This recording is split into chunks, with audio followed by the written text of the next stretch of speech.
What have you been thinking about this week? What have I been thinking about? I'm going to be quite controversial this week, Jason. Ooh, I like it. Yes. We like a bit of controversy here at the Wind-Up, right?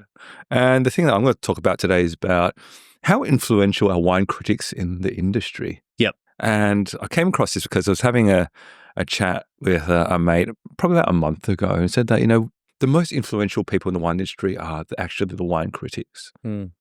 So I wanted to delve into this a bit more. And just from personal experience, before this wine journey, I think we're very much reliant on wine critics and the part they play into it. Like all we kind of looked at in terms of buying wines was about how many points for that wine, how many gold medals are stuck on that bottle, how many awards or trophies are awarded towards that wine without really knowing the wine. So there's a big element of trust between us as a consumer and the wine critic and the wineries that's producing the wine. So I thought a lot of people are still in that same boat.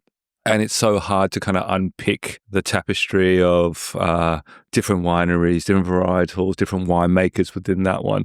But I think at the moment, it's still a bit like, the acronym IYK, which is if you know, you know. Okay. Yeah. You need to spell that out. Yep.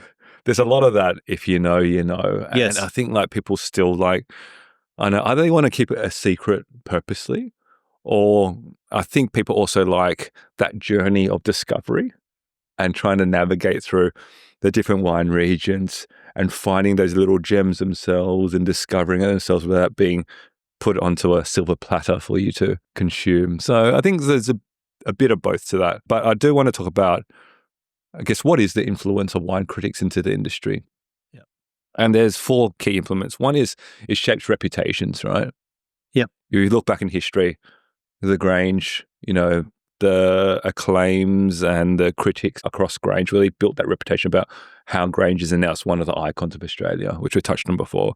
It really elevates the regional and also national reputation around wines as well. You can see with that with certain areas like Bros and Shiraz. Yep. To your point before about the relationship between, infographics and areas, how it really starts to promote that and targeting with marketing as well. Influences consumer buying, if it's got high points, trophies, medals, people tend to buy that a lot more. Influence export sales and global recognition. So obviously the more they say this is a good wine, the more they export, the more that people buy from overseas as well. We see that now before, we're trying to push a lot into China.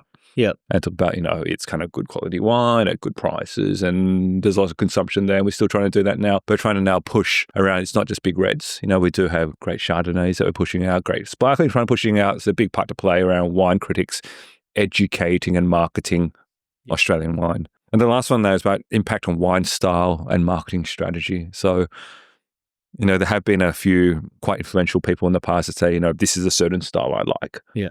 And then therefore people they start to buy that style and therefore wine makers then create that style because in the end it's still a business that they're trying to Mr. run. Parker. That's Mr. right. Parker. So here's a breakdown.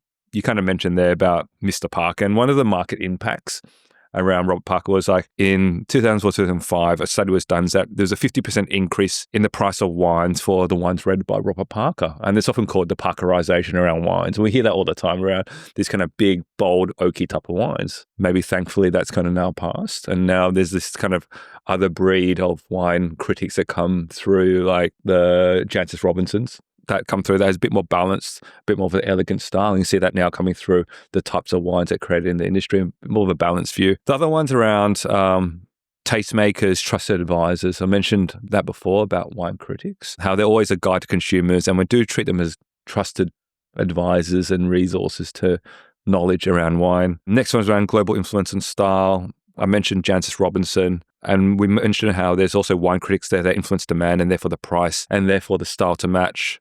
The fourth point is around influences on careers and regions. So we've seen, again, with the Grange, but we're also seeing with winemakers' reputation as well. There's been many times now where a critic has given a winemaker a wine certain amount of points, and then we've seen that kind of elevate. And then even for us, it's hard to kind of find those wines or purchase those wines as well. Yeah.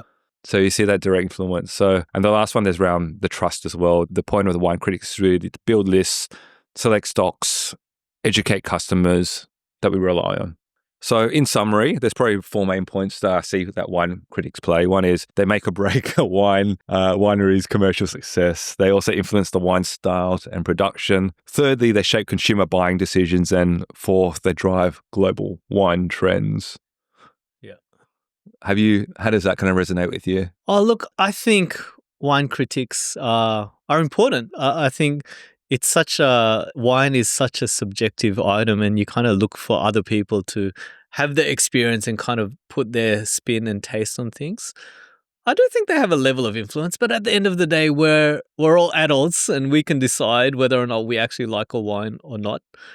So I think they're a critical role in kind of setting a direction and saying what they like, and it's up to us to follow it. I remember in that masterclass that we had with Erin Larkin, where she was actually challenging the winemakers from WA to kind of focus on other emerging varieties and celebrate those as well. And that's not necessarily a bad thing. So I think there's always going to be pros and cons with a wine critic. I think as individuals, we've got to be smart and go, do we follow them blindly or do we listen to them and then see if we actually follow their taste or we like our own thing?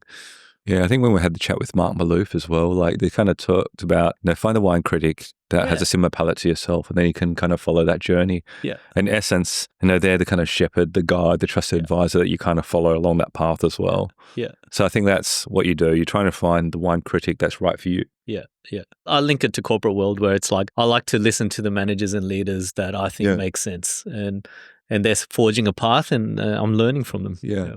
So some of the global wine critics I mentioned before is Robert Parker, Jancis Robinson, James Suckling's another big one as well, Antonio Galloni that worked under Robert Parker before, Lisa Perotti-Brown, MW, Neil Martin and Tim Atkin. These are some of the big global figures at the moment. But if you look at domestically, the big one is James Halliday, right? So that was the big one in Australia. I think that's also been the benchmark as well in terms of Australian wine scene.